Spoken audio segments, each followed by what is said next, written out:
There's this weird moment that happens when money starts changing your life, and it's not even the money itself, it's how people start acting around you. Same face, same clothes, same slightly chaotic parking situation out front, but suddenly the room behaves differently. A bank remembers your name, relatives you haven't spoken to in forever get very warm, very fast. Strangers decide you must be brilliant just because your balance sheet looks impressive, and that's what nobody really tells you about wealth. The dollars are only half the story. The other half is the way the world quietly reclassifies you. Today, I want to show you the 3 stages of net worth that change how other people see you, and the one annoying truth at the end that makes none of them feel like enough for very long. Because, that part matters more than people think. I'm Vanessa, and I spend way too much time thinking about money, incentives, and why people behave so differently once numbers get big. If you've ever felt like the financial world was following rules nobody explained to you, stay with me. This gets interesting fast. Quick disclaimer before we get into it, this is not financial advice. I'm just walking you through patterns that show up over and over again. And before we talk about the levels, let's get one thing straight, because people get this wrong all the time. The median net worth of an American household is about $192,900. That means half of households are below that. But the average is about $160,700. Yeah, let that sit for a second. The average is more than 5 times the median because a tiny group at the top is so massively wealthy it drags the number upward like a giant magnet. So when people hear the average American has over $1 million, that sounds comforting or depressing depending on where you sit. But it's not the real story. The real story is the median. That's the actual middle, and most people are nowhere near a million. Most people are one bad transmission, one medical bill, one missed paycheck away from a very rough month. So now that we know where the map starts, let's climb it. The first stage is the one people love to underestimate because it sounds too small to matter. It's $100,000. I know, it doesn't sound glamorous. It's not new money in the movie sense. It's not yacht money. In some places, it's barely a down payment. But this number has an almost unfair amount of power. Charlie Munger used to say the first $100,000 is the hardest, and he wasn't being poetic. He was being brutally practical. Because the beginning is where compounding finally stops being a theory and starts becoming a force. There's a little shortcut called the Rule of 72. You take 72, divide it by your return, and that gives you the rough number of years it takes for money to double. At 7% a year, your money doubles about every 10 years. Now here's the part that gets people. That doubling schedule works the same whether you have $100 million or $100 million. But what it produces is completely different. $100,000 at 7% earns about $7,000 a year. A million at 7% earns about $70,000 a year. 5 million earns about $350,000 a year. 5 million earns about $350,000 a year. Same math. Completely adapters. That's why the first $100,000 feels so brutal. You're trying to push a small snowball uphill, and every inch feels expensive. But once it starts rolling, the whole thing changes shape. The hard part isn't that you're doing it wrong. The hard part is that the machine is still tiny. And this is where the social effect is pretty underwhelming, honestly. Crossing $100,000 in real liquid wealth doesn't usually make people suddenly treat you like royalty. Nobody's throwing confetti. Nobody's updating your title. But something important does happen. You're no longer in the most financially fragile group. A huge share of Americans are living paycheck to paycheck, and even plenty of people making more than $100,000 a year still don't have much left after the bills. So getting to 6 figures in actual breathing room money does pull you out of the danger zone in a way that matters. Banks notice too, but just barely. This is the level where some institutions start giving you slightly better terms. Better rewards, a little break here, a little break there. Maybe a lower fee, maybe a lower fee, maybe a minor rate, maybe a nicer lane on the same highway. Nothing flashy. Just the first hint that the system has looked at your number and decided you're worth a little more attention. So at stage 1, who treats you differently? Mostly math. And you. That's the thing. Nobody claps for you at $100,000, but compounding finally starts working for you instead of against you, and that changes everything that comes next. Now, a quick reality check. Munger made that comment decades ago. So if you want the modern version of that same finish line, think closer to $200,000. But the principle is identical. Get the snowball moving. Because stage two is where other people start entering the chat, and stage two is $1 million. This is where the social shift gets much more obvious. But the actual financial meaning of the number is a little less dramatic than people imagine. Using the 4% rule, $1 million can throw off around $40,000 a year. That's a real income stream. That's useful. That's life-changing for a lot of people. But it's not movie rich. A millionaire today usually isn't buying islands or setting things on fire just because they can. What they are doing is not panicking over every car repair, every broken appliance, every surprise bill that used to feel like a personal attack. Still, there's an important catch here. $1 million in 1990 had the buying power of about $2.5 million today. So when older generations talk about millionaires like they were untouchable, they're not being dramatic. In their world, a million really meant something much bigger than it does now. The word stayed the same, but the purchasing power moved, and the institutions know that. There are about 23.8 million millionaires in the US now, and more than 1,000 new ones are created every day.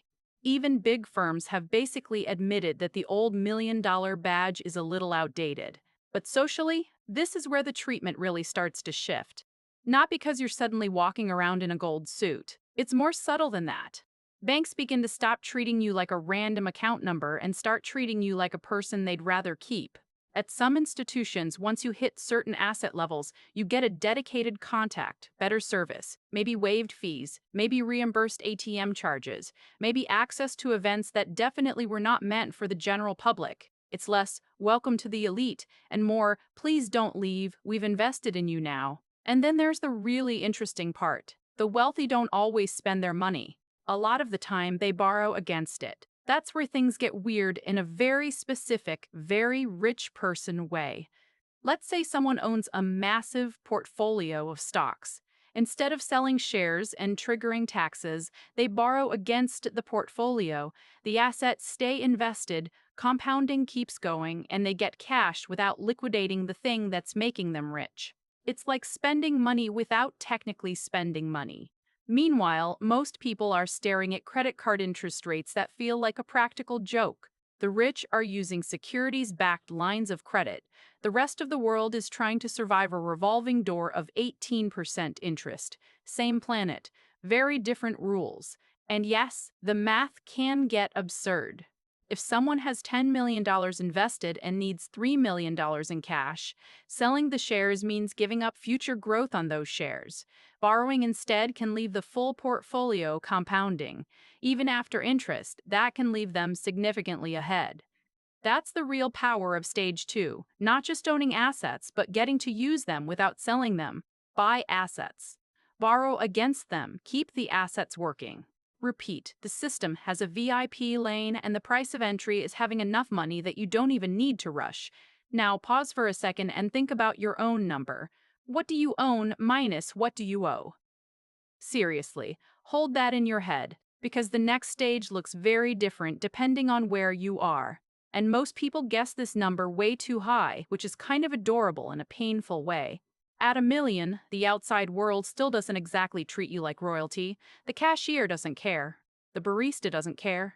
The neighbor still has opinions. Most of the benefits happen behind the scenes in offices and loan desks and private banking rooms the average person never sees. So stage two is not about public glamour. It's about quietly paying less for being wealthy. And if that sounds a little anticlimactic, wait, because stage three is where things get psychologically strange. This is the one people fantasize about, not because of the number itself, but because of what the number lets you do. It's the moment your boss says something unreasonable and your brain goes, actually, no, I don't need this. That's the core of it.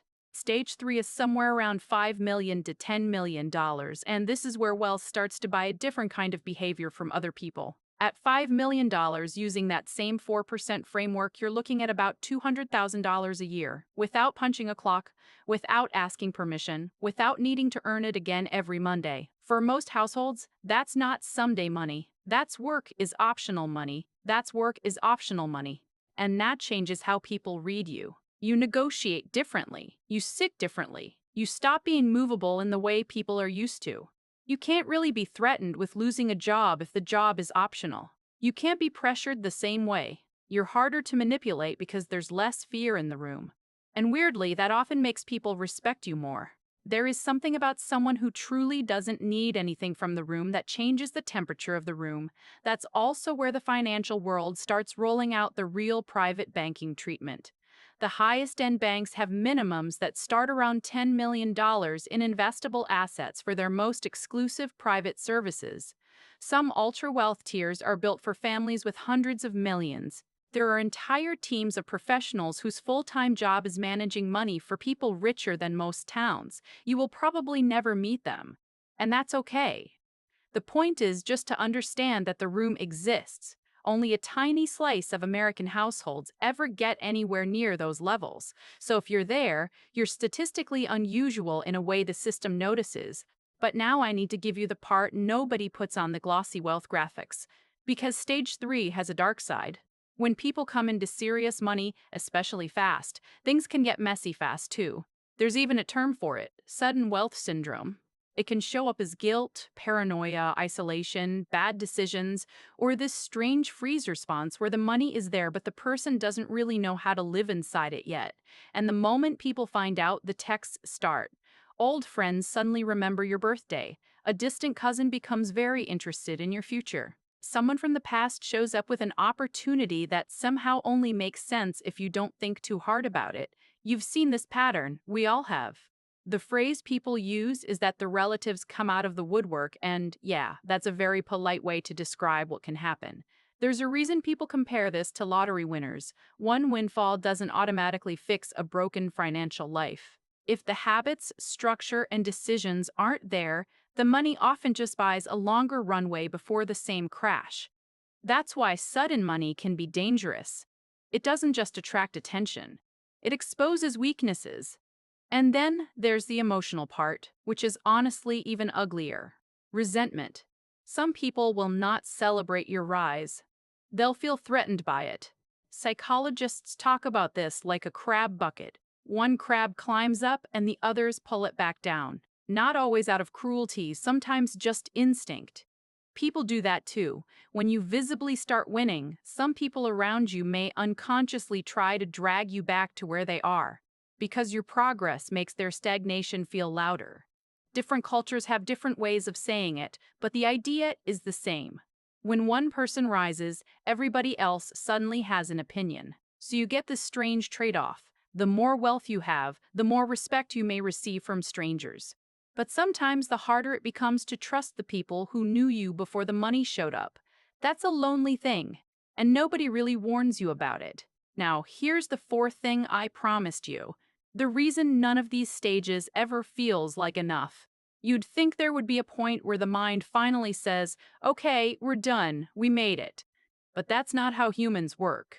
Every year, surveys show that the net worth people think it takes to be wealthy keeps rising. Recently, that number was around $2.5 million. So the person with $1 million looks at $2.5 million and feels behind. The person with $2.5 million looks at $10 million and feels behind. And the person with $10 million? Yeah, they're still looking up at somebody else. The goalposts do not just move. They sprint away from you. That's the trap. Your brain adapts to every new level shockingly fast, and then it starts asking for the next one like it never received anything at all. That's why wealth alone doesn't create peace. It just creates a new baseline. So if you want the real lesson here, it's not chase money forever. It's this: understand the game before you let the game define you. The first $100,000 is the hardest and most controllable. That's where the real grind is. That's where discipline matters most. After that, the system starts doing a lot of the heavy lifting. By a million, you're getting treated differently in quiet ways. By 5 million to $10 million, the social and financial world starts bending around you in very obvious ways.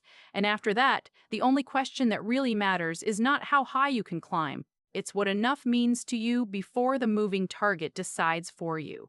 Because you can cross every one of these lines and still feel empty. And you can also sit somewhere in the middle and build a life that's calm, solid, and impossible for strangers to shake. That's the real win. So pick your number, make it yours. Then, and this is the hardest part for most people, actually stop when you get there. And that teller from the beginning, the one who suddenly knows your name, here's the truth nobody says out loud. They were never really reacting to you. They were reacting to the number. The real trick is making sure you never confuse the two. If this gave you a clearer picture of where you stand, subscribe, because next, I'm breaking down the financial trap that shows up right when your net worth starts rising. And trust me, that one quietly eats people alive if they don't see it coming.